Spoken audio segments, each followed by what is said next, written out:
Good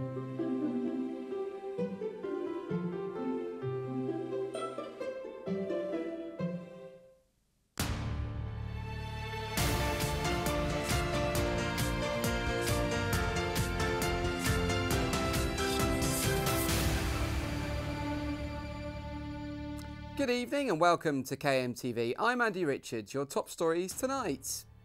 Foster carers call for more to volunteer. Find out where Kent's most dangerous road is. And it's the blind leading the blind for two ponies. But first this evening, the husband of a mother of two who died in a horrific boat crash in Brazil has spoken of his disappointment after two men convicted of killing her avoided jail. Julian Metcalf died thanks to the incident in 2013. Boatmen Raimundo Nanto Lima and Malison Gomez were found guilty of the equivalent of manslaughter by a judge in Manaus. But despite assuring Mrs Metcalf's family that the men would be jailed, the judge has commuted their prison sentences to 2 years and 8 months of community service. A family from Ashford who've been fostering child refugees for more than 2 decades have told KMTV how hundreds more children need help. Jem Collins went to meet them. Sue, Lee, Callum and Abby Thomas are just like any other family in Kent, except their network of brothers, sisters, sons and daughters spans to dozens of child refugees. In the last 20 years, they've opened up their home to foster unaccompanied children fleeing conflicts in places such as Afghanistan, Macedonia and Eritrea. Oldest foster brothers, Balaj and Baba from Afghanistan. It's more than a friendship. It's brotherhood. Yeah, it's the same as the whole family. They're part of the family. While the Thomases say foster carers are always needed for children from war-torn countries, it's an issue that's come into sharp focus after it was revealed Kent County Council were looking after 720 unaccompanied asylum seekers at the beginning of September. A lot of children are orphaned and they maybe have seen what's happened to their parents. They've seen horrendous violence, both against themselves and against people they love, and they can come with nobody.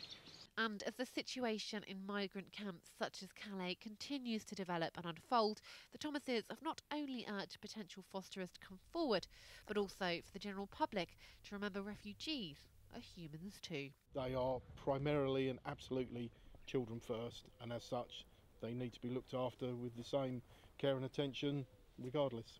This is Jem Collins in Ashford for KMTV. A new report has found that a road in the east of the county is one of the most dangerous in the UK. Here's Gregory. This is the A291 between Canterbury and Herne Bay. But why is it significant? Well, it's just been named by the Road Safety Foundation as Kent's most dangerous road. As you can see, it is pretty busy here, but what is most shocking about this road is the lives it has claimed. Research places the A291 among the most dangerous roads in the UK. In just 3 years between 2011 and 2013, road crashes have cost the Kent economy £554 million. That is, according to new figures released by the Road Safety Foundation. In the latest serious accident, a 19-year-old man was killed last May near the junction between Bullockstone Road. The statistics show that there are 4 different types of accidents that take place on the A291. Crashes at junctions and incidents involving pedestrians appear to be the most common. Despite efforts to reduce speed and manage traffic on junctions around the A291, the road continues to be a problem, leading many to question if more could be done. This is Gregory for KMTV.